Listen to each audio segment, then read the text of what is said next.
नमस्कार मित्रांनो, आपल्या सर्वांचे स्वागत आहे GK24 मराठी या एज्युकेशनल चॅनलवर.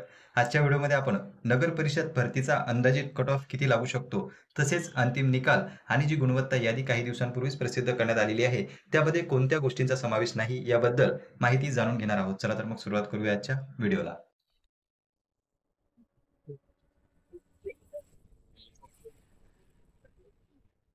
आपण या अगोदर एक व्हिडिओ बनवला होता ज्यावेळेस तुमची परीक्षा संपली होती. त्यावेळेसच आपण एक्सपेक्टेड कट ऑफ जो आहे तो सांगण्याचा प्रयत्न केलेला होता. त्यामध्ये पहा तुमचा उत्तम प्रतिसाद त्या व्हिडिओला लाभलेला आहे. आणि या व्हिडिओमध्ये आपण कशाच्या बेसिसवर कट ऑफ सांगितलेला होता, तर हे काही पॉइंट्स आहेत ज्याच्या बेसिसवर आपण अगोदरचा व्हिडिओ बनवलेला होता. म्हणजेच पेपर पॅटर्न, त्यामध्ये प्रश्नांची काठिण्य पातळी, नंतर निगेटिव्ह मार्किंग, तुमचा अभ्यासक्रम म्हणजे परीक्षेचा सिलेबस काय आहे तो, आणि PYC म्हणजे प्रिव्हियस इयर कट ऑफ. तर पहा हे काही पॉइंट्स होते, याच्या आधारावर आपण अगोदरचा व्हिडिओ बनवलेला होता. पण आता आपल्याला माहित आहे की उमेदवारांनी 200 गुण सुद्धा घेतलेले आहेत. जर तुम्ही यादीचा विचार केला तर सर्वात वरचे उमेदवार जर आपण पाहिले तर त्यांनी पैकीच्या पैकी गुण घेतलेले आहेत. तर यादीबद्दल आपण चर्चा करणारच आहोत. ती व्हिडिओच्या शेवटी आपण पाहणार आहोत यादी, की किती उमेदवारांनी जास्तीत जास्त मार्क मिळवलेले आहेत. तर पहा मित्रांनो, ही जी यादी आहे यामध्ये उमेदवारांनी पैकीच्या पैकी गुण घेतले, ज्याचा आपण अंदाज जो आहे तो बांधलेला नव्हता. आणि पहा जास्त गुण जे उमेदवारांनी घेतलेले आहेत त्याचे आपल्याला दोन मुख्य कारण दिसतात. एक म्हणजे नॉर्मलायझेशन तुमचं तर आहेच, पण त्यासोबत पहा मित्रांनो, रद्द होणाऱ्या प्रश्नांची संख्या जास्त आहे. म्हणजे 23 प्रश्न रद्द झालेले आहेत. तर अगोदर एकूण 8 प्रश्न रद्द करण्यात आलेले होते सेकंड उत्तर तालिकेनंतर. पण आता जेव्हा थर्ड आन्सर की लागली होती आणि त्याच्या नंतर त्यांनी जे आहेत ते एकूण 15 प्रश्न रद्द केलेले आहेत. म्हणजे अगोदरचे 8 आणि त्यामध्ये जर तुम्ही 15 ऍड केले तर 15 आणि 8 एकूण 23 प्रश्न रद्द झालेले आहेत. त्यामुळे 43 23 प्रश्न जर 23 एका प्रश्नाला 2 गुण याप्रमाणे 23 प्रश्न जर रद्द झाले म्हणजे 46 गुण जे आहेत ते उमेदवारांना मिळालेले आहे. या दोन कारणांमुळे मुख्यत्वे असं दिसून येते की उमेदवारांचे मार्क जे आहेत ते वाढलेले आहेत आणि त्याच्यामुळे कट ऑफ नक्कीच जास्त लागणार आहे. तर पहा मित्रांनो, आणि त्यापूर्वी एक महत्वाचं आहे की तुम्ही तुमचा मेल चेक करणं गरजेचं आहे. कारण की जिल्हा परिषद, तलाठी, सार्वजनिक बांधकाम म्हणजे PWD, त्यानंतर WRD आणि तसेच शिक्षक भरती, या भरतीचे निकाल आपल्याला माहितीच आहे की टप्प्याटप्प्याने लागत आहेत. आणि काही काही झेडपी जे आहेत, जिल्हा परिषद जे आहेत, आज सुद्धा 2 जिल्हा परिषद जे आहेत त्या जॉईनिंग देणार आहेत.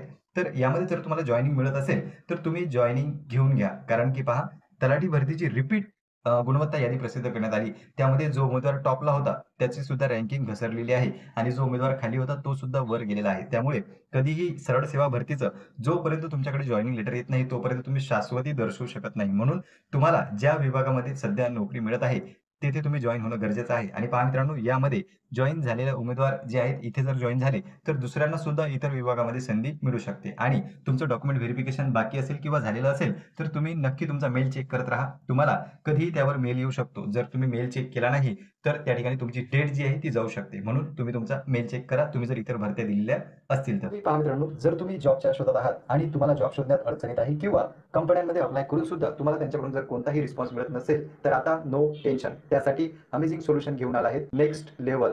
एकदम फ्री प्लॅटफॉर्म तुमच्या ड्रीम जॉब साठी. पहा मित्रांनो, next level new age AI powered platform आहे, जेथे जॉब सीकर आणि कंपनी यांना कनेक्ट केल्या जाते. याच्या बेनिफिट्सचा जर विचार केला तर 200 प्लस रिक्रुटर्स असे आहेत जे ऍक्टिव्हली पाहत असतात टॅलेंटला. या ठिकाणी पहा, सॅलरीचा जर रेंज पाहिली आपण तर 10 ते 45 लाखांपर्यंत टेकमध्ये आणि 15 ते 30 लाख प्रति वर्ष नॉन टेकमध्ये आपल्याला सॅलरी जी आहे ती मिळू शकते. त्याच्यानंतर पहा मित्रांनो, कॅटेगरीज पहा, 500 प्लस कंपनी या ठिकाणी आहेत, 3000 प्लस जॉब ओपनिंग्स असतात आणि त्यासोबतच डिफरंट कॅटेगरीज आहेत. म्हणजे तुमच्याकडे ज्या कॅटेगरीचं स्किल असेल तुम्ही त्या कॅटेगरीमध्ये अप्लाय करू शकता. त्यानंतर पहा, टॉप नॅशनल तसेच मल्टीनॅशनल लेवलच्या कंपन्या आहेत. पेटीएम, क्रेड, मिशो, टेक महिंद्रा इत्यादी विविध टॉप लेवलच्या कंपन्या आहेत. त्यानंतर पहा, unlimited jobs as per your skill. म्हणजे तुमचं जे स्किल आहे, तुमच्याकडे जे नॉलेज आहे त्याचा वापर करून तुम्ही या ठिकाणी जॉब मिळू शकता आणि 3000 पेक्षाही जॉब्स या ठिकाणी उपलब्ध आहेत.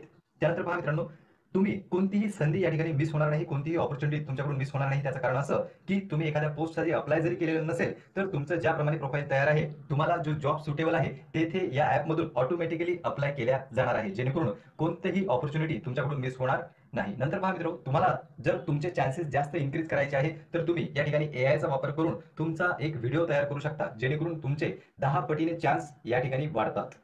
त्यानंतर पहा, तुम्ही जे रिक्रुटर्स असतात, जे तुमची निवड करत असतात, त्यांच्याशी डायरेक्ट चॅट सुद्धा करू शकता. चॅटची फॅसिलिटी सुद्धा इथे तुम्हाला अवेलेबल आहे. त्यानंतर पहा मित्रांनो, वीकली काही कॉन्टेस्ट असतात ज्यामध्ये तुम्ही सहभागी होऊन या ठिकाणी विविध प्राइजेस जे आहेत ते जिंकू शकता. तर आजच डाउनलोड करा, डिस्क्रिप्शन बॉक्समध्ये लिंक आहे, त्या लिंकवर जाऊन तुम्ही जर ऍप डाउनलोड केलं तर तुम्हाला हे सर्व बेनिफिट्स या ठिकाणी मिळू शकतात. बोलूया आपण आपल्याला. पहा मित्रांनो, अगोदर आपण स्क्रीनशॉट घेतला होता त्याप्रमाणेच या ठिकाणी तुम्ही लिस्ट जी आहे ती पाहू शकता. जे प्रथम 2 कॅन्डिडेट्स आहेत त्यांना पैकीच्या पैकी गुण मिळालेले आहेत. या ठिकाणी मार्क ऑब्जेक्शन म्हणजे ऑब्जेक्शन नंतर किती मार्क आहे, त्यानंतर नॉर्मलायझेशन किती मार्क आहे ते स्पष्टरित्या दर्शवलेलं आहे. आणि एक महत्त्वाचं नोटीस सुद्धा आलं होतं. त्या नोटीसमध्ये तुम्ही पाहिलेलं असेल, की उत्तीर्ण होण्यासाठी 45% गुण घेणं गरजेचे आहेत. म्हणजे पहिल्या पेपरमध्ये 45% आणि दुसऱ्या पेपरमध्ये 45%, दोन्हीची जर तुम्ही टोटल केली 120 पैकी 54 आणि दुसरा पेपर होता 80 चा त्यापैकी 36 आणि दोन्हीची टोटल जर केली तर 200 पैकी 90 गुण घेणं हे तुम्हाला या ठिकाणी क्वालिफाय करतं. पण पहा मित्रांनो, याचा काहीच महत्त्व उरत नाही, कारण की उमेदवारांनी किती गुण घेतलेले आहेत तुम्ही पाहू शकता. उमेदवारांनी जास्तीत जास्त मार्क घेतलेले आहे म्हणून हे तुम्ही 90 गुण घेतले म्हणजे क्वालिफाय झाले, तशातला प्रकार नाही. आणि दुसरं म्हणजे 90 गुण हे पात्रता असते. म्हणजे काय असते, काही क्वालिफाईंग मार्क असतात जे तुम्ही क्वालिफाय होता. म्हणजे या ठिकाणी पहा, फॉर एक्झाम्पल जर आपण घेतलं, तुम्ही जर समजा PSI साठी अप्लाय करायचं असलं तर तुम्हाला ग्रॅज्युएशन असणं, ग्रॅज्युएशन जर तुम्ही लास्ट इयरला जरी असले तरी चालणार आहे. म्हणजे तुमचं जर ग्रॅज्युएशन असेल तर तुम्ही पात्र आहात. पात्र आहात म्हणून तुम्हाला नोकरी मिळाली का, तर नाही, तुम्ही फक्त पात्र आहात.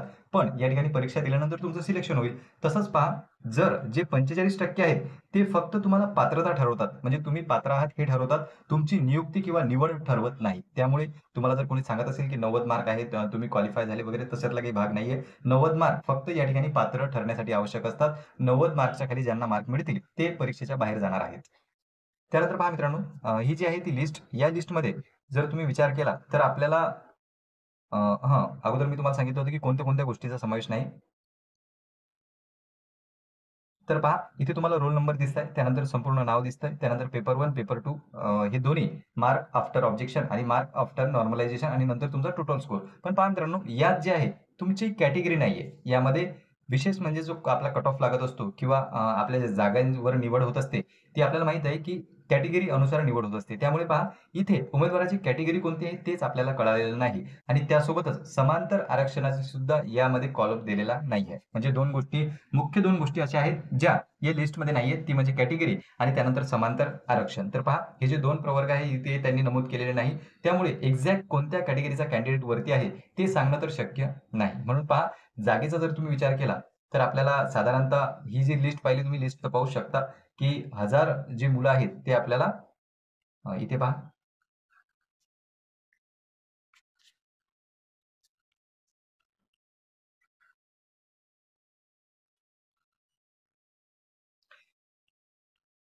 180 मार्क घेणारे मुलं हे आपल्याला 990 म्हणजे 1000च्या घरात मुलं जे आहेत ते 180 179 मार्कांच्या वर आहेत. तुम्ही एक अंदाज लावू शकता.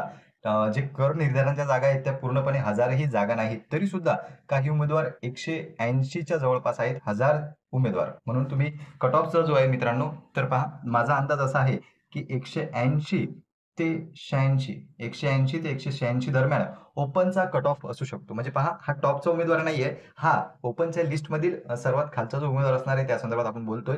तर 180 ते 186 या दरम्यान तुम्हाला ओपनचा कट ऑफ दिसू शकतो. इव्हन याच्यापेक्षा जास्त सुद्धा दिसू शकतो, कारण की या लिस्टमध्ये कॅटेगरी त्यांनी नमूद केलेली नाही. म्हणून पहा मित्रांनो, ओपनचा कट ऑफ जो आहे तो 180 किंवा 186 याच्या जवळपास दिसू शकतो किंवा याच्यापेक्षा जास्त सुद्धा लागू शकतो. आणि कॅटेगरीचा जर तुम्ही विचार केला तर कॅटेगरी 170 पर्यंत खाली येताना आपल्याला दिसू शकते. कॅटेगरी वाईज तुम्ही जर आणखी कमी कमी मार्क केले तरी चालते. 170 ते 174 या दरम्यान आपल्याला कॅटेगरीचा दिसू शकतो आणि ओपनचा तर 180 प्लसच लागेल असा अंदाज आपल्याला या गुणवत्ता यादीवरून आपण काढू शकतो. तर पहा मित्रांनो, ही होती, हा जो आहे माझा वैयक्तिक अंदाज मी तुम्हाला सांगण्याचा प्रयत्न केलेला आहे. तुमचे काही आणखी मतं असतील तुम्ही ते बिंदासपणे कमेंट सेक्शनमध्ये कमेंट करू शकता. आणि या संदर्भात जर काही आणखी अपडेट आली किंवा इतर परीक्षेसंदर्भात जर काही अपडेट आली तर ती तुम्हाला आपल्या चॅनलवर पुरवल्या जाईल. या व्हिडिओमध्ये आपण थांबूया. धन्यवाद. आणि पहा मित्रांनो, तुम्हाला डिस्क्रिप्शन बॉक्समधील लिंकवरून नेक्स्ट लेवल ॲप डाउनलोड करायचं आहे आणि त्यामध्ये स्ट्रॉंग प्रोफाईल तयार करायचं आहे, जेणेकरून जास्तीत जास्त कंपन्या तुमच्यापर्यंत रीच आउट करतील.